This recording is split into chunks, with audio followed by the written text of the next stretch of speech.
Okay, in terms of stuff, deadlines mostly unchangified. Again, anytime deadlines change, it's always to your advantage pushing stuff back rather than making it earlier. Deadlines don't ever be pushed earlier, unless something truly weird happens. Like they say, we're going to end the semester and give everybody vacation time. So exam 1, the last 2 quizzes for part 2, October 26th, end of day. Exam 2, quizzes part 3, November 16th. Exam 3, 4, quizzes part 4, December 7th, day that shall live in infamy. And exam 5, if you need the final, December 13th. And this one deadline's at 5 p.m. based on the normal final schedule.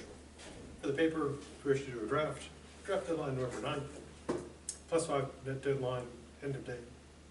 I was gonna say, you said if we feel like comfortable with our grade with the final, it's only to like help increase our grade? Right, the final, since the best 4 out of 5 exams count, taking the final can never hurt your grade. It can cause emotional damage, but it can actually lower your grade because Blackboard set up to keep your best 4. Okay. And the way to tell if the final could help you, if you get the grade calculator, I have an Excel version and a Google, they call it numbers or something, or sheets, whatever they call that. And you can put in your overall quiz grade, put in your best 3 exams, paper grade, and then put a hypothetical 100 in for the final, compare that to your real overall grade, and that can tell you, could the final help you? And of course you can put in whatever numbers you need to see like at what point the final could help you or what difference it could make. Okay. And you can also use a grade calculator anytime to see, like, once you've got some scores in, to see what you could get in the class, what you might need to get. And it's the best 10 quizzes, right? Yep, best, Okay. yep. And Blackboard's auto-calculating all that, so at any moment, if you look at your overall grade, it's pulling the best 10 quizzes. If you haven't done 10, it's pulling in zeros. Pulling the best 4 exams. If you haven't done 4, it's pulling in zeros. And pulling the paper, since I have graded the papers, it's pulling that as a 0 as well. Okay. Okay, so +5 deadline on the 14th, end of day, emergency deadline, in case things go wrong, November 21st. Also end of day on the Blackboard. And then, of course, if things go really bad, the 50% credit desperation deadline, December 8th. Before heading to our new stuff, namely more Plato's epistemology, metaphysics, anything about previous stuff, or stuff to be, that needs more stuff. Okay, so last time looking at our good friend Plato, talking about his metaphysics and epistemology, and we saw that to his satisfaction, through his arguments, he chucks out relativism, chucks out the senses, that is, say, empiricism, and also tosses out the idea that knowing something means you happen to believe it, and you happen to be right. And so we end up with these entities called the forms. Maybe not the strangest thing in philosophy, but pretty weird. Now again, they have all kinds of nifty and bizarre properties. They're the realest of the real. There's nothing more real than the forms for Plato. They're utterly objective, independent, unchanging.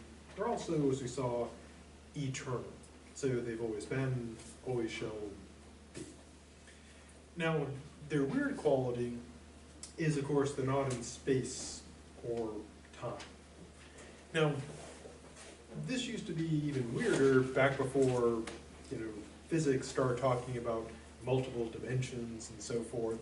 And so the idea that something could be in a dimension or dimensions that aren't space and time is kind of less weird now, but still pretty weird. And this leads to a classic problem they suffer from, which is the participation problem. Because for Plato, the forms do all kinds of fancy stuff. You know about, the knowledge you have is based on the forms, when you're hanging out with them when you're dead, and everything that exists here is somehow shaped by the forms. So we're all human, according to Plato, because of the form human, we somehow imitate it or participate in that. And of course, putting them outside of space-time raises the question, how do they do anything? How do they interact? And also making them unchanging, because causing stuff seems to involve change, doing things, how would that work? And since Plato's time, people have said, this is pretty weird. So why embrace these strange, strange things? Well, again, one of his big motivations is epistemology. He goes through, can't be the senses, it can't just be having to be right, and it can't just be opinion that's true, so he ends up with these perfect unchanging forms. Another motivation is his influence from two super dead philosophers, Heraclitus and Parmenides. Heraclitus, he's pretty well known among the really obscure philosophers. In fact, he was known as the Obscure. He said famously, you could never step into the same river twice. His point being, the world constantly changes. And he's actually right. If you hop into a river, then hop out, and hop in again, the water you hopped in is just moved along. Rivers constantly change. In terms of his metaphysics, Heraclitus said the world is composed of fire, both metaphorically and for real, because he believed the only thing that was real is change. Everything changes, there's no permanency. And the world is literally, for him, made of fire. Probably everyone's familiar with the classic four elements, earth, air, fire, and water. And many of the Greek thinkers had picked one element, and Heraclitus's was fire. Later thinkers, picked all four and threw in some other stuff. And they've been used in, literature and TV shows ever since as the elements. Now, Heraclitus again said the world is fire. There is no permanence, there is only change. There's also a dead philosopher called Parmenides. Again, it sounds like a cheese, but if someone offers you Parmenides on your spaghetti, do not accept it. Although maybe it'll make it delicious. You might have heard in the news about supposedly someone brought their classmates cookies with the ashes of their dead grandmother baked into them. And they said they were delicious. And so maybe Parmenides would be delicious. Parmenides cookies. Who knows? And I wonder if that counts as cannibalism. So probably, yeah. Although it's, ashes, so.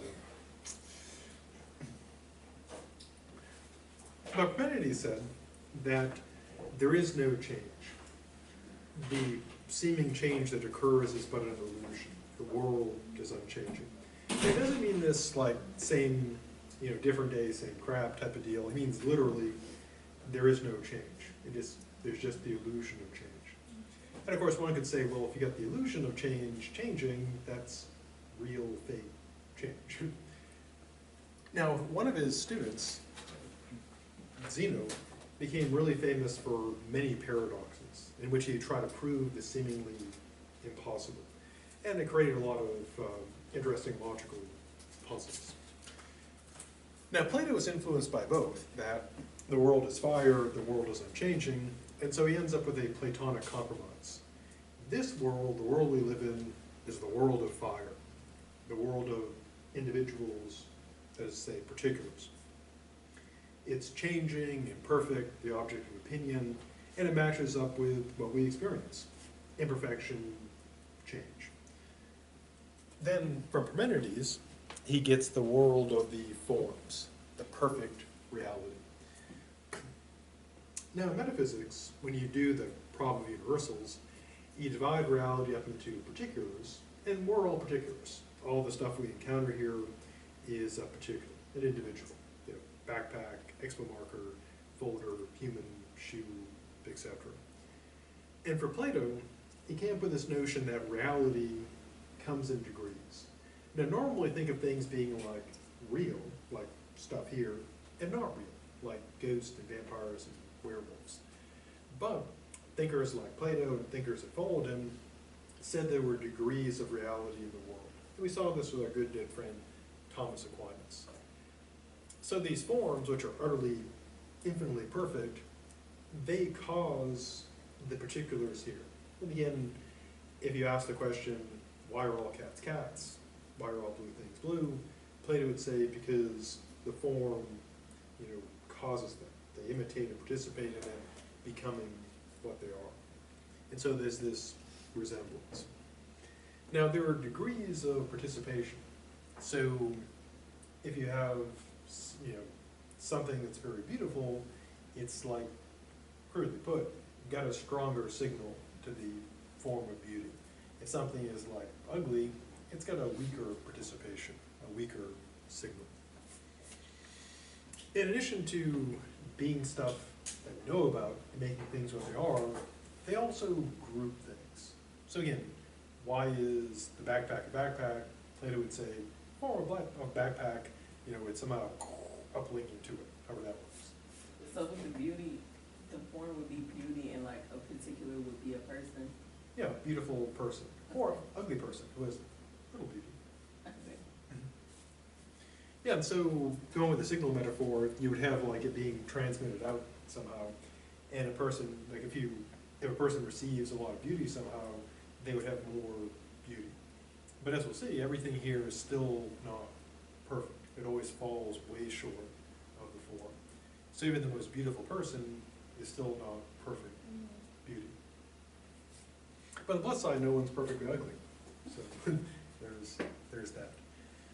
Now they also group things together. So Plato accepts there are like natural kinds. So there would be like humans and cats, etc. And as I mentioned before, this leads to questions that are quite relevant to politics today. Is, for example, gender, is that a universal? Are there different like gender categories that people uplink to? Or is it just something we make up, a social construct? Similarly with things like race. Yeah, there are Platonic forms of races, and people uplink to those, you know, is it human, then you know, something else tagged on? Or is there just human, and then we make these social categories coming up? So the sort of tie into politics and ethics would be, are these categories that people put out there, are they metaphysically real things, or do we just kind of make them up? Now, of course, even if they're made up, they obviously can still have very serious implications. I mean, political party is totally made up, but that has serious implications. National identities, like being American or being French, is totally made up. We just make up they're fictions, we make up countries. I mean, they're real, but they're fake real, because we just make them up. And so they can have real implications, even if they're totally fake.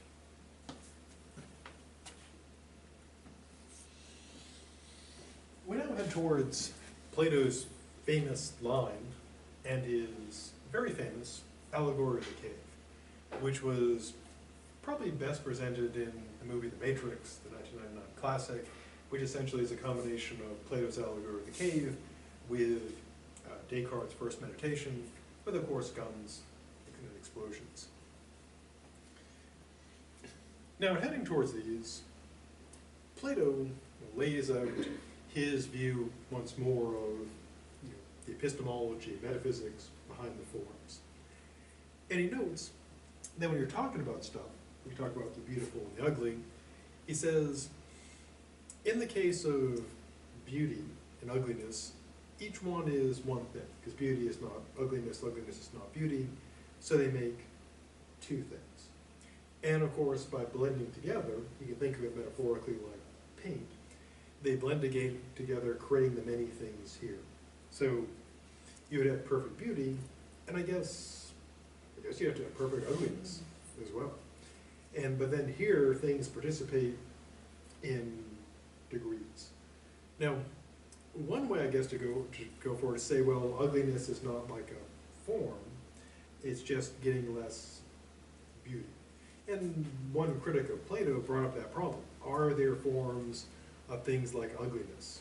Forms of like, vomit, forms of filth, forms of shower mold, like the perfect shower mold. And that seems kind of weird to have perfect, things that are yucky. But I guess if you stick with the metaphysics, if you have perfect beauty, you'd also have to maybe have perfect ugliness. If you have perfect, anything, you have to have perfect yucky stuff, like perfect, viruses, or perfect shower mold, or perfect, athlete's foot. Which would be weird, but, it would be consistent. Now, he divides people up into two general categories. The people who love sights and sounds, And there, on his view, it'll be clear which type of people he approves of. On the view of the people who love sights and sounds, the world is like a dream. Why? Well, because he sees it, he sees it, to be awake, truly awake, is to see not the beautiful things here, but to see absolute beauty, to see the forms. And so sort of metaphorically, people in the world of particulars who are unaware of or refuse to accept the forms for Plato, they're living a life of a dream. They're not getting the realest of real worlds, the forms. Now, here he goes and presents more arguments as to why knowledge is not merely true opinion. So he's going to separate out what it is to know, what it is to have opinion, and what it is to lack knowledge, to be ignorant. And here's how he does it. If you know, do you know something or nothing? Yeah, something. Just like if you got, if you got some lunch, you got some lunch rather than no lunch. Now he claims that something that is absolute, like absolute beauty, can be absolutely known, or so he claims. And something that doesn't exist at all can't be known because you can't know nothing. So in between absolute being and absolute nothing, there will be this realm of what can be and can't be, this middle ground. So he claims, based on his argument, that knowledge corresponds to the absolute being, the forms, and ignorance corresponds to non-being, that is, knowing nothing, or having no knowledge. Second argument, the spheres and faculties argument. Faculties, he claims, are powers in us. And we can use an analogy to the senses, seeing, hearing, touching, etc. And he claims something that has the same sphere and the same result would be the same faculty. And different sphere, different faculty. And we could use, again, an analogy of the senses. So we separate colors from sounds because, well, which ones do we see? Do we see colors or sounds?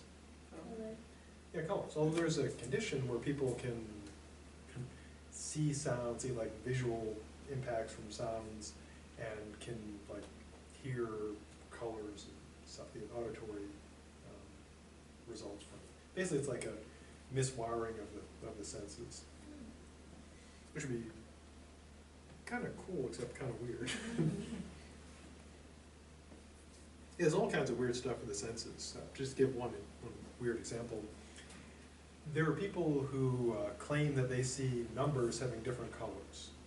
Not because they're different colors, but because they see 2, for example, as being green. And scientists are like, that seems like BS, but let's test it. And an obvious way to test it is print out like a big poster of numbers all jumbled up, and have like the number 2 in there. And ask, and say to someone, find the number 2. Now, if all numbers, it's printed in black ink, if someone sees number 2 as green, for real, they would be able to spot it really easily. They'd be able to and if they can't, they wouldn't be able to. And they found that people who claim they see, numbers having colors, regardless of how they're printed, they're able to spot that. So they're like, yeah, they see numbers as having that color. So useful, I guess, for puzzles, but kind of weird. So continuing with Plato's argument, so if we go with that, like, the metaphor of the senses, things that we see belong to sight, things we hear belong to hearing, so sounds and colors are different, so they have different faculties, sight and hearing. And he claims that, correctly, knowledge and opinion are not the same thing. So, as he sees it, they would have distinct spheres. So these spheres would be being, absolute being would be what you know, the forms. And opinion is, of course, to have an opinion. And so if we have different spheres, and if knowledge and opinion are different, then the two spheres can't be the same. So what's the sphere of opinion gonna be? Well, as Plato sees it, there's three possibilities. One is absolute being, second is absolute non-being, zero, and then the third would be everything in between, less than absolute, you know, but more than nothing. Now, when you get an opinion, do you have an opinion about nothing or something? Yeah, something. Although according to Seinfeld, you can have a show about nothing and have it go on season after season, apparently. So if you opinion about something. And not being is not one thing, but nothing. So the opinions are not about nothing, they're about something. So what is it about then? Well, if it's about something, there's two options. Absolute and everything more than nothing or less than absolute. Now as he breaks it down, ignorance correlates to not being. Because if you don't know, you know, roughly put, know nothing. Knowledge correlates to being, he claims. And opinion would be, he claims, in between. It's more than ignorance, but less than knowledge.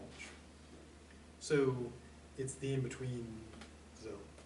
So as Plato sees it, you get knowledge that corresponds to forms, opinion corresponds to the world here, then you get ignorance that corresponds to nothingness, the big zero.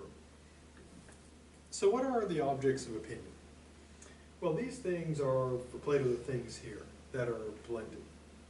Going back to his example of the beautiful and the ugly, here in this world, is there anything that has pure beauty? Sadly, no. Because even if you look at, for example, you take the most glamorous supermodel, even that person, they still Photoshop to put on the covers to make them even more, you know, modelly. But even then, if you examine the pictures closely, they're still not absolutely perfect. So even the most beautiful thing is still ugly. But then again, of course, on the flip side, even the ugliest thing has some beauty to it. So I guess everybody loses, but everybody wins a little too. So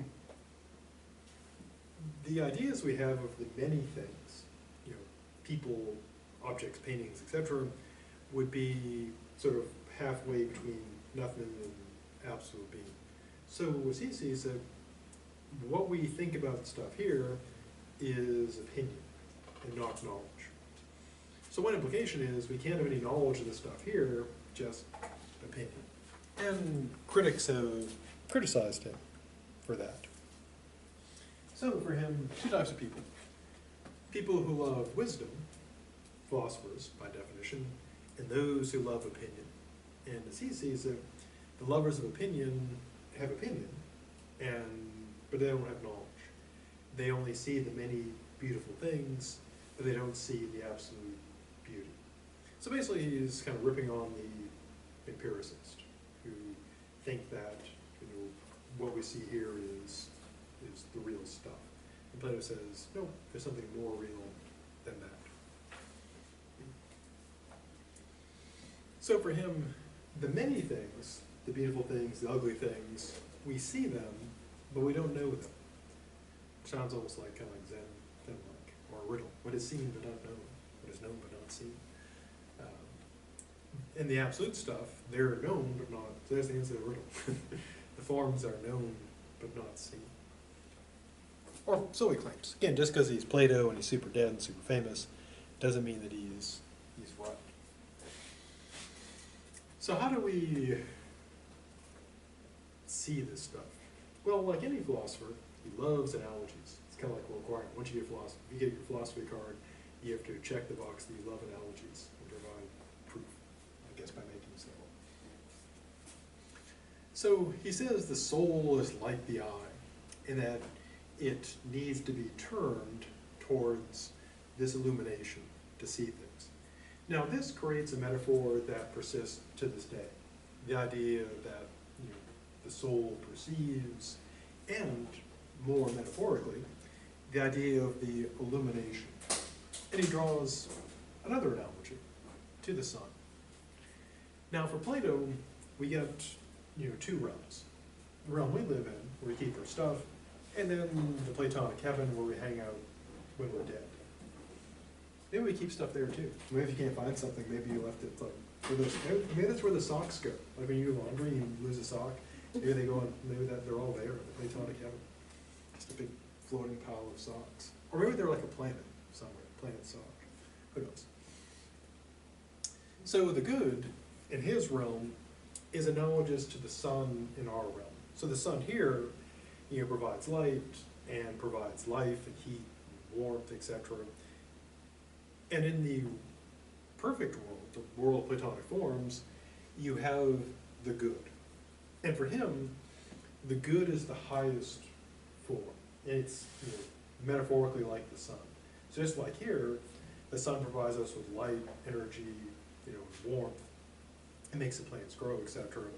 In the realm of the forms, the good illuminates everything. Now this idea of the sun analogy, this illumination in the realm of knowledge, again becomes part of this popular culture. So we talk about if someone gains, special insight or knowledge, or achieves a great state of being awakened, we say they're in light. And even when we do draw cartoons, if we want to show someone having an idea, we draw a little light bulb, a little light bulb coming on. So that little metaphor gets stuck in our view. Now later, of course, it also gets infest the rest of philosophy. So we see later thinkers talk about the natural light of reason, and so we have people like Descartes, for example, talking about that.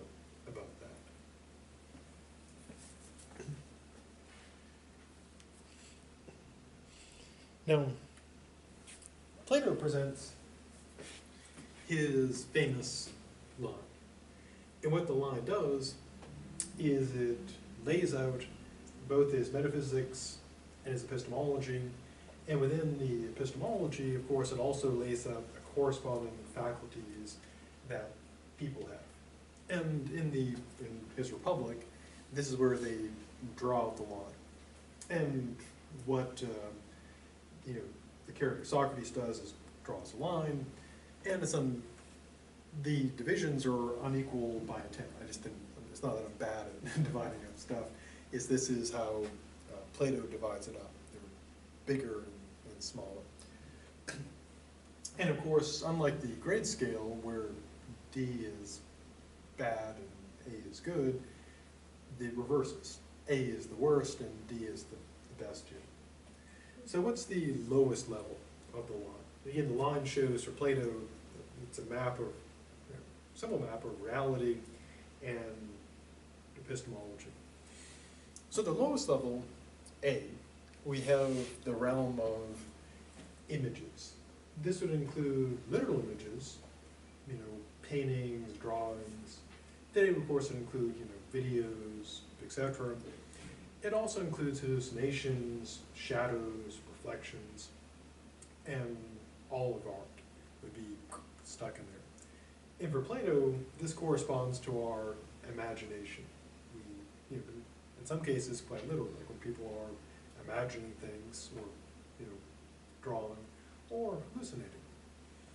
Now for Plato, these things are just barely real. Like below the line would be nothingness. This would be things that are not at all. And even a shadow for Plato would be something. So the least of all things would be in here. Now as I noted, Plato takes art and stuffs it in there as well. And if you take the class in aesthetics, or an interest in censorship of art, people keep recycling Plato's argument. He had two main arguments. One was that since art is here, that you really can't know anything from art, because it's all just illusion and, you know, unreal. So one of his concerns about art was, it's not, you know, it's not real, you can't know stuff about it. But his main argument, the one that gets recycled constantly for censorship, is that exposure to art, particularly for him, poetry and plays, would corrupt a person's soul and make them act in real life in ways that they're swayed by the works of art. So for example, Plato is very concerned about tragedy, that if a person watches tragic plays, they will become corrupted, so they're more likely to give in to crying and weeping when bad stuff happens to them. Or to use the ones that people are concerned about today, because you generally don't hear people saying, you gotta ban those tragedies. People are more concerned today about violence and sex. And so in the case of violence, Plato said, if someone observes violent art, they'll become corrupt and become more likely to be violent. Therefore, that needs to be banned. And that's the argument people use today. Whenever you hear people arguing we're gonna ban video games or movies, they'll say, kids playing these video games or watching these movies will become violent, so we have to ban them. They may not realize that they're echoing Plato, but that's Plato's argument. So it's super old. And so Plato sticks all that art stuff there, considering it the least of things. Now, next step up, this is the realm of physical phenomena, namely all this stuff, the world we live in. And our faculty that corresponds to this is belief. We just have beliefs about this stuff. And these would be the real physical objects. Now, of course you might point out and say, well, wouldn't like a painting be a physical object? And on one hand, yeah, the painting itself, the object would be here, but the painting, you know, the images would be at the lowest level. So true, a drawing of a pizza would be on real paper, but it wouldn't be a real pizza. It'd be the image, the mirror image of a pizza. And this would be where actual pizza lives, the pizza you can eat. Now this means, for Plato, all the stuff we have about this world, at best we just have belief. And so one implication for science is that all the sciences we have, physics, chemistry, etc., you really can't know. You can just have like well-supported belief.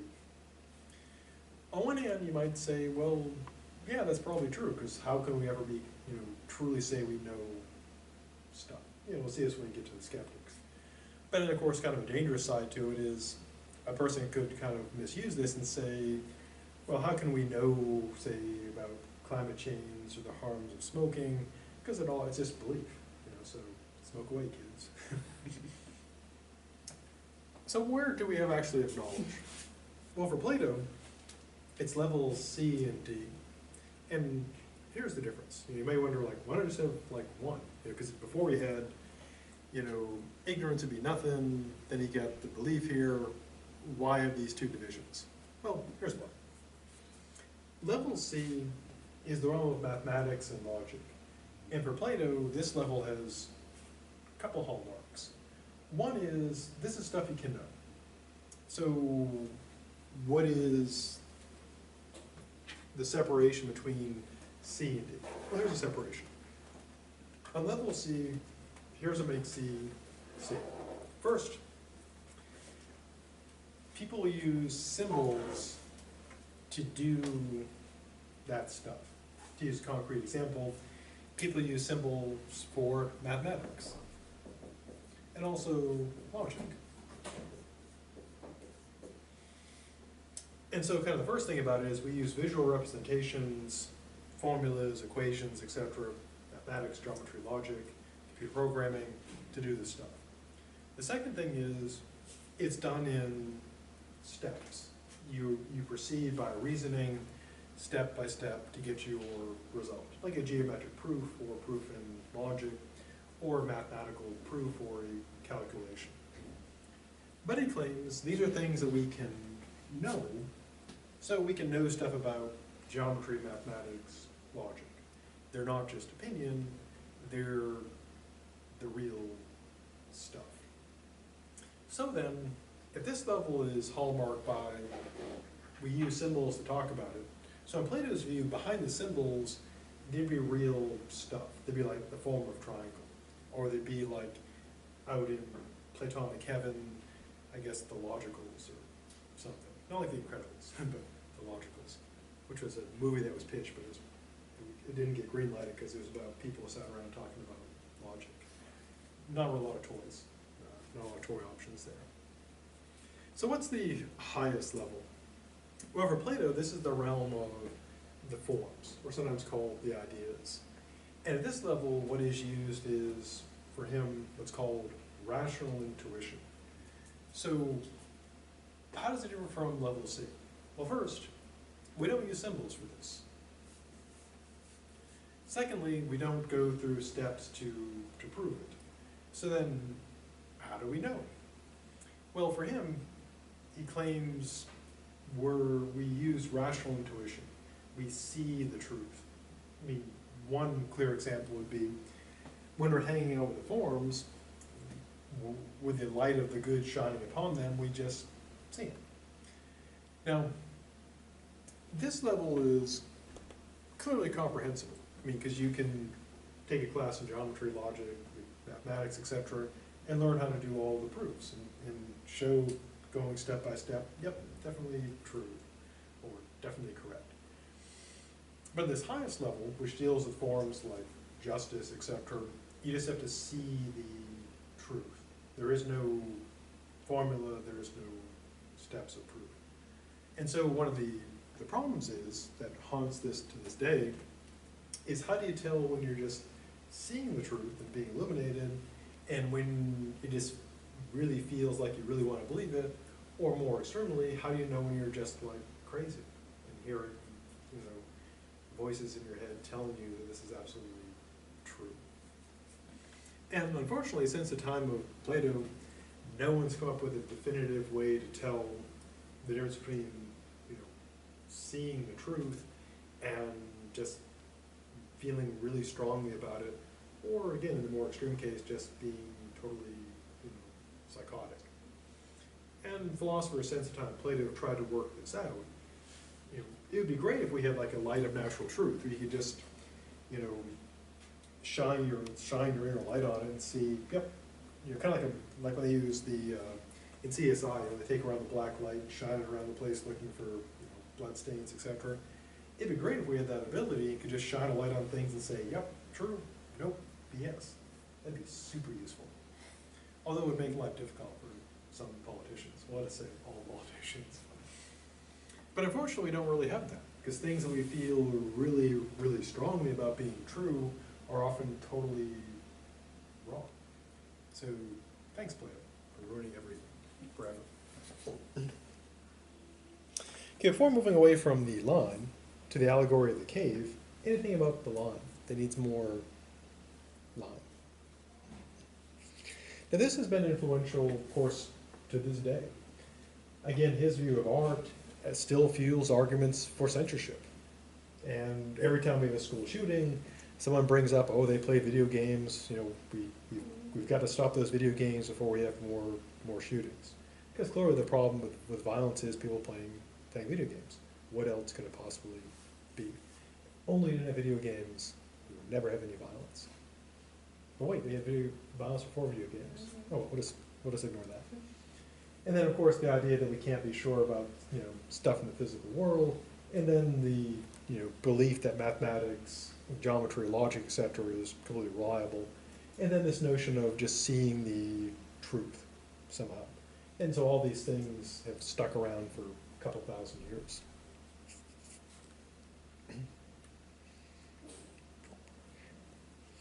Allegory of the cave. If you've seen the movie The Matrix, you have seen, with a pretty good budget, the allegory of the cave. At least, you know, one version of it. So here's the actual allegory. The setup we're asked to imagine from Plato is like this.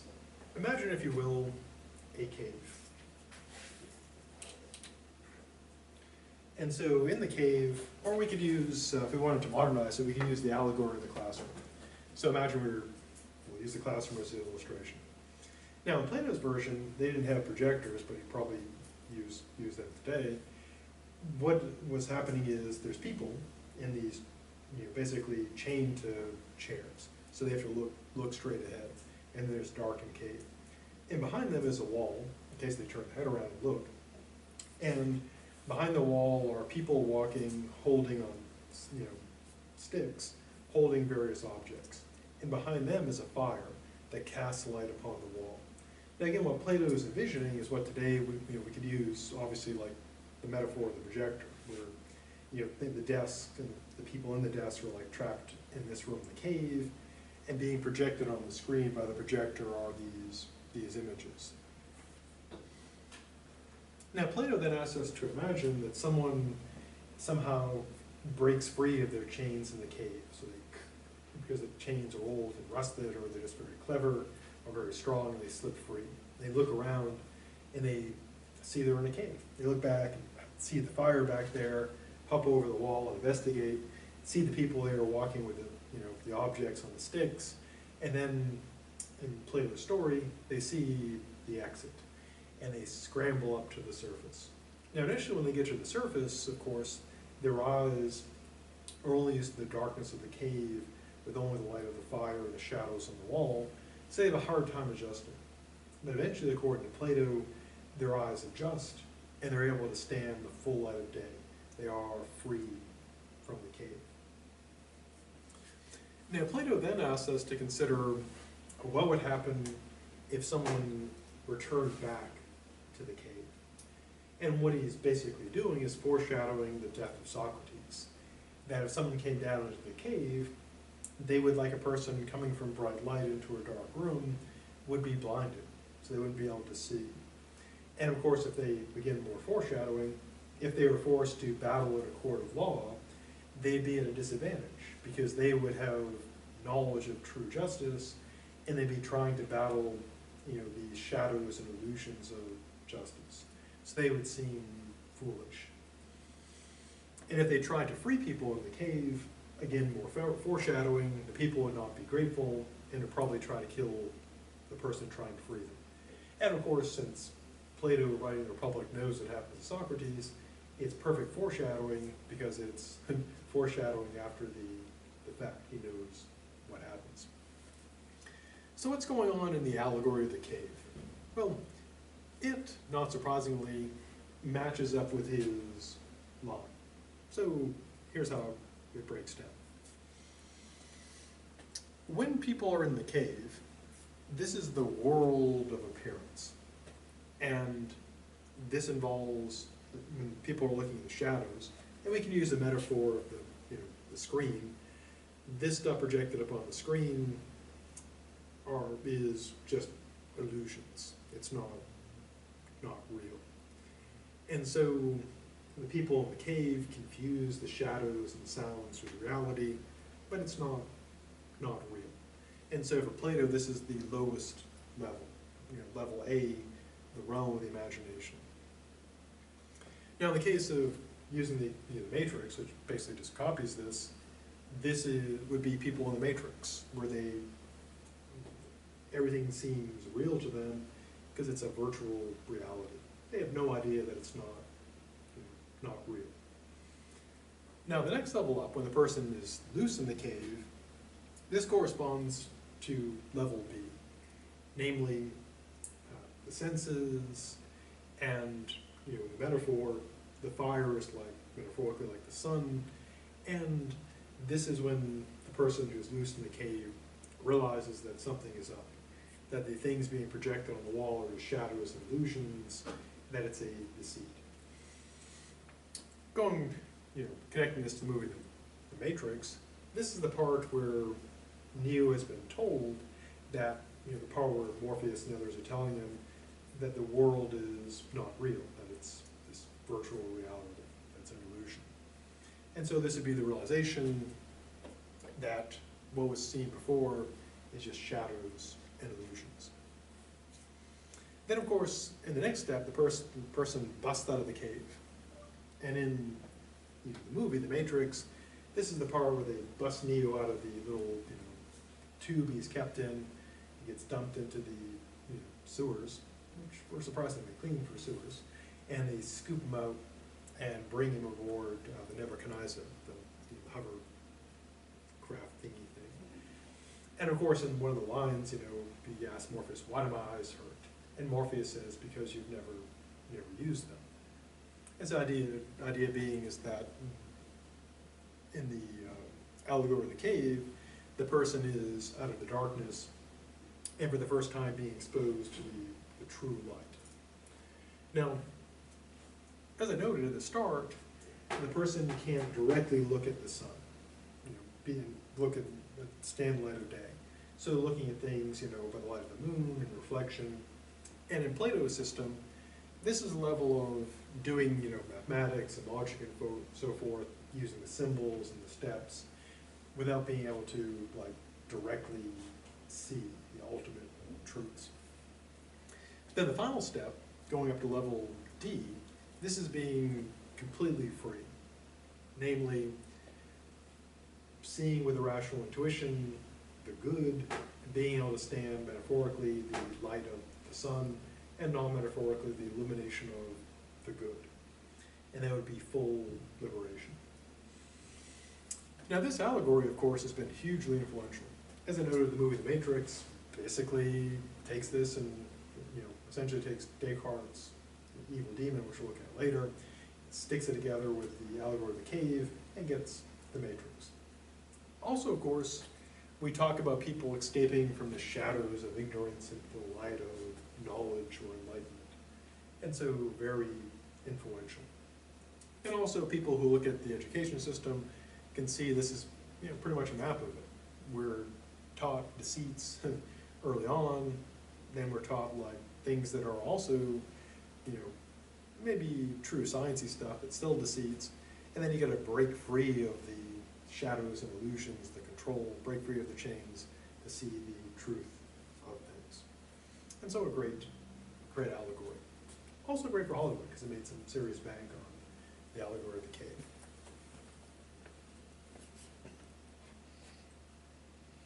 Okay, so that brings us to the end of the Allegory of the Cave. What I'll do now in our remaining minute, any questions about or anything that needs to be clarified or comments about the cave? Okay, what we'll turn to now is skepticism. As I mentioned before, if you think we have knowledge, one of the main enemies is, of course, the skeptic. And in general, skepticism is, of course, the view, philosophically, that we don't have any knowledge. Or if we want to be a little more formal, that we cannot be completely certain that any belief we have is true.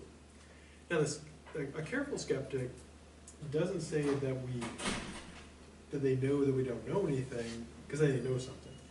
They would just simply say we can't be sure we know things. And if you asked a really, a careful skeptic, do you know that we can't know? They would say, I don't know that. They would just say they don't know stuff. Now, as we'll see next time, skepticism comes in varying degrees, ranging from very moderate to just straight up super extreme skepticism. So have a good rest of the day, and I'll see you on the Friday.